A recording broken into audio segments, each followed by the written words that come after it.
Welcome to our channel. ఈ రోజు మనతో పాటుగా రమ్మగారు ఉన్నారు. నమస్తే రమ్మగారు. నమస్తే జయ. రమ్మగారు, విక్రమ బేతాళ కథలు నేను రోజులైందో చాలా రోజులు అనిపిస్తోంది. నా డైలాగే అది. ఒక స్టోరీ చెప్పుకుందామండి. మామూలుగా విక్రమ బేతాళ కథలు ఎలా మొదలవుతాయి? పట్టుబదలని విక్రమార్కుడు మళ్ళీ వెందిరిగి శ్మశానంలోకి వెళ్ళాడు. మరి చెట్టు ఎక్కాడు, శవాన్ని భుజాన్ని వేసుకున్నాడు, దింపాడు, భుజాన్ని వేసుకున్నాడు, నడిచి వెళ్తున్నాడు. ఈ శవాన్ని ఆశ్రయించుకుని ఉన్న బేతాళుడు, నీకెంత ఓపిక, ఇన్నిసార్లైనా వెనక్కి తిరిగి వస్తున్నావు కానీ పని మాత్రం మాంటలేదు.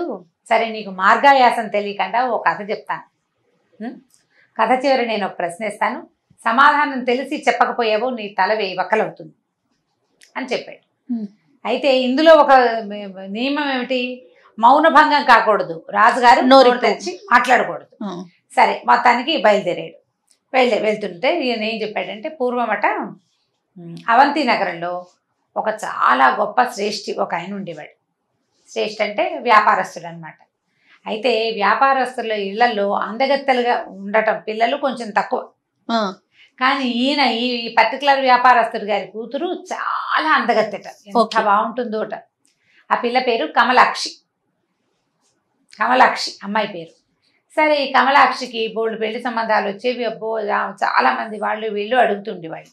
ఈయన ఏమనుకునేవాడంటే, మన దగ్గర బోల్డ్ డబ్బు ఉంది, పిల్ల అందమైన పిల్ల, అందుకని ఎవరో ఒకళ్ళు తెలిసిన వాళ్ళకి, పక్కింటి వాళ్ళకి, వెనకింట్లో మీ పిల్ల బాగుందని వచ్చే వాళ్ళకి కాకుండా సూపర్ వాళ్ళు ఎవరికైనా ఇవ్వాలి, మామూలు వాడు కాదు, సూపర్ వాడు కావాలి అని అనుకున్నాడు. అయితే అట్లా మంచి మంచి సంబంధాలు ఎంతమందో ఎక్కడి నుంచో వారు అవిరా వస్తే అన్నిటినీ చూసి ముగ్గురిని సెలెక్ట్ చేశాడు. చివరికి ముగ్గురులో ముగ్గురు అబ్బాయిలు, 3 చాలా ప్రత్యేకతలు ఉన్నవాళ్ళు, బాగా ఆస్తిపరులు, అబ్బాయిలు చక్కగా ఉంటారు, అన్నీ ఉన్నాయి. వాళ్ళకేమో ఈ కమలాక్షి నచ్చింది బాగా. ఈ ముగ్గురులో ఒకటి సెలెక్షన్ అవ్వాలి. అయితే ఏమనుకున్నారు, ఆయన సెలెక్ట్ చేయలేకపోయాడు. ముగ్గురిని రప్పించి పిల్లకి చూపిస్తే, మామూలుగా అప్పట్లో ఈ మామూలు రాజుగారి పిల్లలకే స్వయంవరాలు, వ్యాపారస్తుల పిల్లలకి స్వయంవరాలు లేవు. వెరైటీగా మనం చేద్దాం, ఇంత అందమైన పిల్లకి ఆ ఛాయిస్ ఇవ్వాల్సిందేనని భావించాడు. పాపం భావించి వాళ్ళ ముగ్గురిని రమ్మన్నాడు. ఒకరోజు వచ్చారు, మొత్తానికి ఓ శ్రావణ మాసంలో వచ్చారు వీళ్ళు ఊరు. వస్తే వాళ్ళ ముగ్గురిని 3 గెస్ట్ హౌస్ల్లో పెట్టాడు. రేపొద్దున పిల్లని చూస్తారు. ఈ సాయంకాలం వేళ దేవాలయానికి వెళ్ళి తిరిగి వస్తూ బండి మించి కింద పడి ఈ కమలాక్షి కాస్త చచ్చిపోయింది. పాపం, అయ్యో, బండికి వెళ్ళొచ్చింది. మర్నాడు పెళ్లి చూపులు కదా, ఆ ముగ్గురులో ఒకరిని పిల్లని సెలెక్ట్ చేసుకోవాలి. అందుకని అమ్మవారి గుడికి పంపించారు పిల్లని. పంపేసరికల్లా ఈ బండి ఆగక ముందే దిగబోయి పల్టీ కొట్టి ముందుకు పడింది. ఆ పడ్డం తల్లో ఎక్కడ నెమరగంతకి దెబ్బ తగిలిందో పిల్ల కాస్త పోయి. ఇంకేం చేస్తారు, లబో దిబో అని ఏడ్చారు. ఈ ముగ్గురు అలా ఉండిపోయారు. అక్కడి నుంచి ఏమైందట, సరే వదలి వెళ్ళలేకపోయారు ఆ పిల్ల శవాన్ని కూడా. మర్నాడు పొద్దున యథావిధిగా ఈ అమ్మాయికి చేయవలసిన దహన కార్యక్రమాలవి నిర్వర్తిస్తే సరే, ఒక్కొక్కళ్ళు ఒక్కో రకం. ఈ వచ్చిన ముగ్గురు పెళ్లి కొడుకుల్లో మొదటి వాడి పేరు జీవసిద్ధి. అతను ఏం చేశాడంటే, ఈ అమ్మాయి మీద దిగులతోటి, పిల్లని పెళ్లి చేసుకోలేకపోయానన్న బాధతోటి దేశాంతరం వెళ్ళిపోయాట. రెండో వాడు ధనగుప్తుడు. ఈ ధనగుప్తుడు ఏం చేశాడు, ఈ వర్తకుడికి మీరు బాధలో ఉన్నారు, మీరు ఏం చేస్తారు, ఇవన్నీ ఈ అమ్మాయి ఇవ్వండి అస్థికలు, నేను కాశీలో కలుపుతాను అని చెప్పాడు. అస్థికలు తీసుకుని ధనగుప్తుడు కాశీ వెళ్ళిపోయాడు. మూడో వాడు కృపాకరుడు. అతను ఆ అమ్మాయిని వదిలిపెట్టి వెళ్ళలేక ఆ శ్మశానం బయటే ఒక గుడిసేసుకుని అక్కడే ఉండేవాడు. శ్మశానం పక్కనే ఆ అమ్మాయి ఎక్కడ చితిని మంటలు ఎక్కడ వెలిగించారో అది చూస్తూ ఉండేవాడు దుఃఖంతో. 1 సంవత్సరం ఇంచుమించుగా గడిచింది. ఆ కృపాకరుడు ఇక్కడే ఉండిపోయాడు, ఇల్లు వాకిలి వదిలేశాడు. వాళ్ళ ఊరు తిరిగి వెళ్ళాల, అమ్మాయి మీద ప్రేమతోట అనమాట. ఆ శ్మశానం దగ్గరే ఉన్నాడు. ఈ ఒకడు ధనగుప్తుడు పట్టుకెళ్ళాడు కదా అస్థికలు తీసుకెళ్ళి గంగలో కలిపేసి తిరిగి వస్తున్నాడు. మూడో వాడు జీవసిద్ధి ఉన్నాడు కదా, అతను ఎక్కడికో వెళ్తుంటే ఏమైంది, అతనికి అలా తిరుగుతూ ఉన్నాడు దేశదిమ్మరిగా. ఒక మాంత్రికుడు అంటే ఒక మంత్రసిద్ధుడితోటి పరిచయం అయింది. మాంత్రికుడు అంటే బ్యాడ్ మీనింగ్ వచ్చేస్తుంది. మాంత్రికుడు అంటే ఏదో ఊడు చేసేవాడు, వేరే వాళ్ళని అనిపిస్తుంది కదా, మాయమంత్రం చేసేవాళ్ళు. అలా కాదు, మంత్రసిద్ధి కలిగిన ఒక ఆయనతోటి పరిచయం అవుతుంది.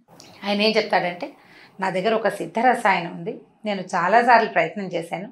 ఈ రసాయనాన్ని ఈ చనిపోయిన వాళ్ళ ఎక్కడ చనిపోయారు, ఎక్కడ వాళ్ళని దహనం చేశారు, అక్కడ చల్లితే వాళ్ళు మళ్ళీ జీవించి బయటకు వస్తారు, నా దగ్గర ఇలాంటిది ఉందని చెప్పాడు.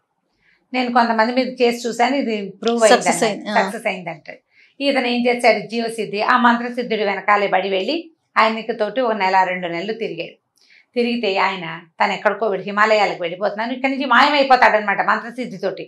నీకేమైనా కోరుకుంటే చెప్పమంటే, నేను ఇట్లా ఒక కమలాక్షని ఒక పిల్లని పెళ్లి చేసుకుందాం అనుకున్నాను, నా పిల్ల అర్థాంతరంగా చనిపోయింది, అందుకే నేను ఇట్లా దేశద్ది మరిగా తిరుగుతున్నాను, ఆమెను బతికించుకునే ఉపాయం ఏదైనా ఉంటే చెప్పండి అన్నాడు.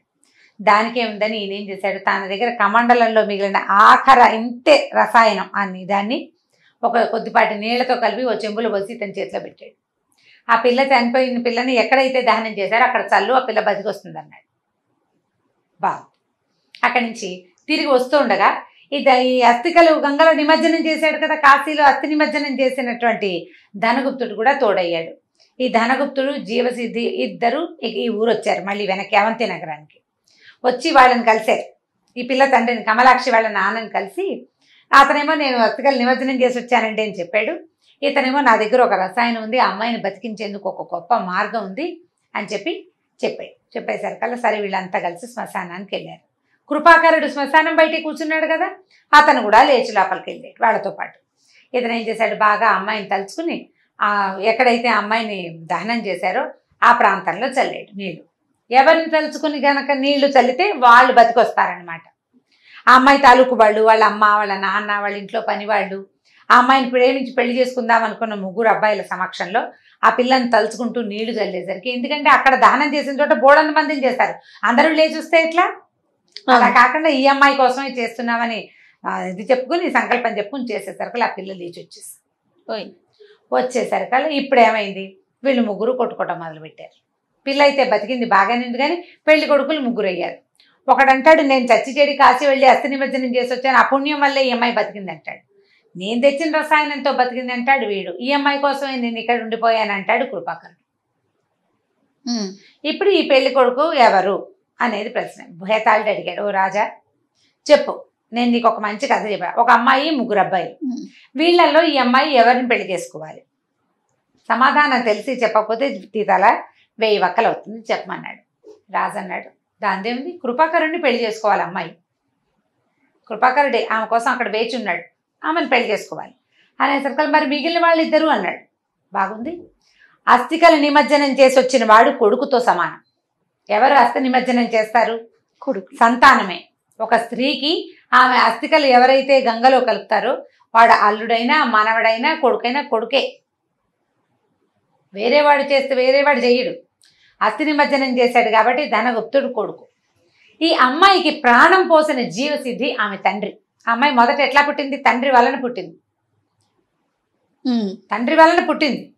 ఇప్పుడు ఇంకొకడు ఆమెను మళ్ళీ బతికించాడు అంటే, మళ్ళీ పుట్టించాడు అంటే వాడు ఆమె తండ్రి.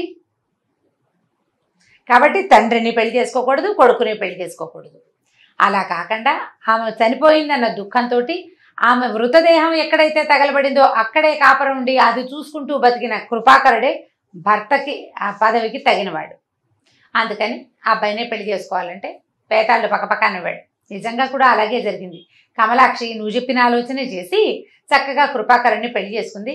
కానీ రాజా నువ్వు మౌనభంగం చేసావు కాబట్టి నేను వెళ్ళిపోతున్నాను అని రయ్యమని శవంతో సహా బేతాళ్ళు వెనక్కి పరిగెత్తుకుంటూ వెళ్ళిపోయి మర్రి చెట్టు మీదకి ఎక్కేసాడు. ఈయన ఏం చేస్తాడు, ఇంకా పట్టువదలని విక్రమార్కుడు మళ్ళీ వెనుదిరిగి మర్రి చెట్టు వైపుకి నడవటం మొదలు పెట్టాడు. కథ కంచికి మనం ఇంటికి. సూపర్, చాలా బాగుంది. చిన్న కథ చక్కగా ఉంది చూడండి. అంటే ఒక జస్టిఫికేషన్ కరెక్ట్ గా మనం ఈ కథని అంటే కన్క్లూజన్ కి మనకి ఏ రకమైన డౌట్ లేకుండా కొన్ని కథల్లో మనం ఒప్పుకోలేము. అవును, నిజమే అనిపిస్తుంటుంది, ఏదో ఒప్పుకోలేని తనం ఉంటుంది. ఇందులో ఒప్పుకోలేని తనం లేదు చూడు, మంచి క్లారిటీ చక్కగా ఉంది కథ. చాలా బాగుంది రమ్య గారు. ఇంకొక స్టోరీతో మళ్ళీ కలుద్దాం తప్పకుండా జయ. ఇక ఈ వీడియో కనుక మీకు నచ్చినట్లయితే లైక్ చేయండి, షేర్ చేయండి. మరిన్ని వీడియోస్ కోసం మా ఛానల్ని సబ్స్క్రైబ్ చేసుకోండి.